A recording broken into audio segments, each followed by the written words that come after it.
जैसा कि last episode में हमने देखा कि यू हाओ को माओ ज़्याओ अपने साथ लेकर उड़ाकर ले आई थी और वो यू हाओ से उसकी इविल फायर को ठीक करने को कहती है, लेकिन यू हाओ इससे डरकर वहाँ से भागने लगता है। लेकिन माँ ज़्याओ उसके आगे आकर उसे रोक देती है और कहती है कि अब मैं इससे और ज्यादा सप्रेस नहीं कर सकती हूँ, और ये कहकर वो आसपास इविल फायर को फेंक देती है और यू हाओ के भागने की जगह खत्म हो जाती है। माँ ज़्याओ उसको गले से पकड़कर उठा देती है, लेकिन फिर तभी उसे पता चलता है कि जिसने उसे उठा रखा है वो आइस क्यूब्स हैं। सिर्फ यू हाओ ने उसको ट्रैप किया है और यू हाओ उसके पीछे खड़ा है और फिर पीछे से वो अपनी आइस एट्रीब्यूट से उस पर हीलिंग करने लगता है।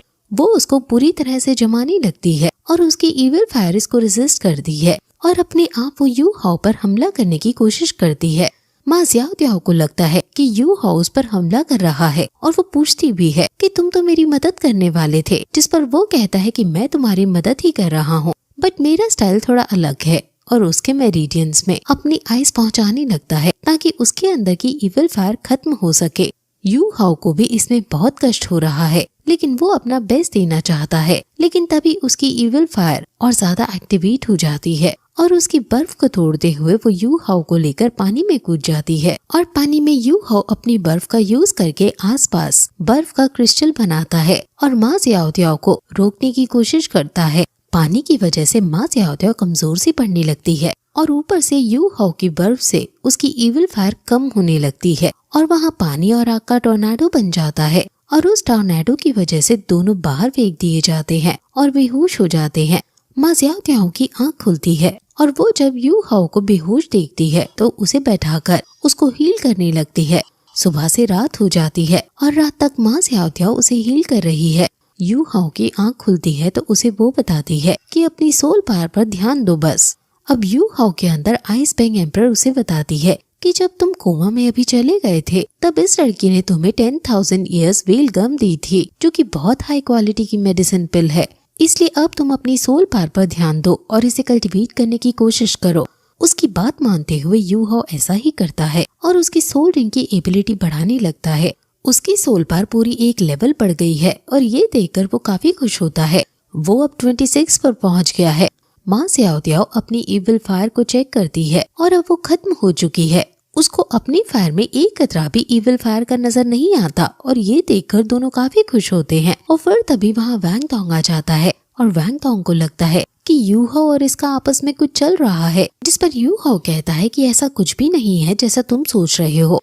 माँ ज़्याओ ने हमें कल रात को बचाया था, इसलिए मेरा भी ये फर्ज था कि मैं इनकी मदद करूँ। वो फिर सारी बात बताता है और वहाँ से चला जाता है। जब वैंग टोंग ये सब सुन रहा था तो उसके अंदर एक जेलसी का भाव सा आ रहा था, बट वो फिर उसे बताता है कि टीचर सुओ ने उसे बुलाया है। टीचर सुओ क्लास 1 के कई सारे टॉप स्टूडेंट्स को बुलाती है और उन्हें बताती है कि कल एक यूनिक गेम यहाँ खेला जाने वाला है। पोसीडियन पवेलियन के प्रेसिडेंट जो कि मिस्टर जुआन है, वो खुद इसमें आने वाले हैं। तुम्हें इस गेम में अपना 100% देना है और अच्छे से बिहेव करना है। ये वो कंपटीशन है जिसमें केवल को स्टूडेंट्स ही पार्टिसिपेट कर रहे हैं, इसलिए तुम्हारे आसपास वाले सब शेर होंगे। कल टोटल 27 को स्टूडेंट्स होंगे और जो टॉप 7 होंगे वो लोग चुने जाएंगे एक क्लासिफाइड मिशन के लिए। तुम सभी मेरी क्लास से हो और मैं चाहती हूँ कि तुम में से कोई एक उस टॉप 7 की टीम में जाए। असल में ये टॉप 7 को वो दर्जा मिलेगा जो हजारों साल पहले 7 श्रेक मॉन्स्टर्स को दिया जाता था। अब रात को कमरे में वैंग टोंग कहता है कि हमारे से बड़े काफी सीनियर्स हैं कल के मैच में, तो क्या हम उनके बीच टॉप 7 में आ पाएंगे। जिस पर यू हाओ सोचता है कि अगर हम सीनियर्स के साथ टीम बना ले तो जरूर हमारे आने के चांसेस हो जाएंगे। ये आइडिया वैंग टोंग को काफी अच्छा लगता है और फिर वो अपनी सोल बोन को देखता है जो उसने खरीदी थी और यू हाओ को इसको फिट करवाने के लिए मदद करने को कहता है। वो दोनों पूरी रात मेहनत करते हैं और फाइनली वैंग टोंग इस सोल बोन को खुद में फिट कर लेता है। अब सुबह सुबह पूरे स्कूल में अनाउंसमेंट हो जाती है और 27 को स्टूडेंट्स को एरिना में आने को कहा जाता है, जहाँ सभी एल्डर्स टीचर्स मौजूद हैं। यहाँ सभी सीनियर्स भी हैं, जैसे बीबी, जू शानजी, जियांग नैनन। ये बहुत बड़ा मैच होने वाला है और वहाँ यू हाओ को काय तू और फान यू भी दिखते हैं। सोल गाइडेंस एकेडमी भी इसमें पार्टिसिपेट कर रही है और सभी सीनियर्स एरिना में आकर खड़े हो जाते हैं। डीन्स भी वहाँ आ जाते हैं और वो वियर्ड ओल्ड मैन जो कि हॉस्टल के बाहर दारू पीकर बैठा हुआ करता था, वो भी वहाँ ओल्ड डीन के रूप में आता है और उसको देखकर सब शॉक हो जाते हैं कि ये असल में ओल्ड डीन है। वो इन सभी के सामने अनाउंस करता है कि तुम्हारा एरिना अब कलेक्टिव ब्रॉल बन जाएगा, जो धीरे धीरे छोटा होता रहेगा और ये एक भूल भुलैया की तरह होगा। तुम्हें अपने इंटेलिजेंस का यूज करते हुए आगे बढ़ना है और सेंटर तक पहुंचना है। जो भी तुम्हें रास्ते में अपना ओपोनेंट दिखे उसे हराना है। जो भी अंत में 7 लोग बचेंगे वो इस गेम के विनर होंगे। बेसिकली जैसा पबजी में होता है कि एरिना छोटा होता रहेगा और सेंटर में पहुंचना होगा, वैसे ही इसमें होगा। अब आसपास की जगह चेंज होने लगती है और वो जगह एक भूल भुलैया बन जाती है। उनके आगे बहुत बड़ी बड़ी दीवारें आ जाती हैं, जिनको क्रॉस करते हुए उन्हें आगे जाना है। ये सभी लोग एक दूसरे से अलग हो जाते हैं और एल्डर्स कहते हैं कि ये है तुम्हारा वेन्यू। एरिना रैंडम होगा और ओपोनेंट भी जिससे तुम लड़ोगे वो भी रैंडम होगा। अब एरिना के अंदर यू हाउ की बुरी किस्मत की वजह से पहले ही उसके आगे दाई हुआबिन और काय यूजी आ जाते हैं और दाई हुआबिन उस पर हमला करने लगता है। यू हाउ उनसे बचने की कोशिश करता है और समझदारी दिखाते हुए कहता है कि वो अकेला इन दोनों को नहीं हरा पाएगा और अपने गुस्से को वो अपने पागलपन में नहीं बदलने देता और वहाँ से भागने का डिसाइड करता है। वो सोल गाइड एकेडमी के दिए हुए बूस्टर्स को लगाकर और थैंक्स के सीक्रेट वेपन्स का यूज करके उन पर हमला करके उन्हें डिस्ट्रैक्ट करके वहाँ से भागने लगता है। अपनी तेज स्पीड और बूस्टर का यूज करके वो अगली मेज में भाग जाता है और दाई हुआबिन उसे कैच नहीं कर पाते और फिर वहाँ की दीवारें बंद हो जाती हैं। यू हाउ अब अपने आइस का यूज करके वैंग डोंग को खोजने लगता है ताकि उसके साथ टीम अप करके वो अपने चांसेस बढ़ा सके, लेकिन अभी उसकी डिटेक्शन रेंज इतनी दूर की नहीं हुई है, जिस वजह से वो वैंग डोंग या बीबी को नहीं देख पा रहा है। वहीं दूसरी तरफ काफी सीनियर्स एक दूसरे से लड़कर एक दूसरे को एलिमिनेट कर रहे हैं। बीबी जो कि बहुत ताकतवर है वो अपने ओपोनेंट को हराता जा रहा है। वहीं काय यूजी जिसके पास डेमन फॉक्स की मार्शल है वो भी अपने ओपोनेंट को बहुत बहादुरी से हरा दे रही है। वहीं घोस्ट वाई मार्शल स्पिरिट की लड़की के पास एक खास तरह की मार्शल स्पिरिट है जिसके पास लाइट एट्रीब्यूट भी है, जिसका नाम जुआन त्वान सनफ्लावर्स है और इसका म्यूटेशन पावर यूज करके वो इसको डार्क एनर्जी में भी बदल दे रही है।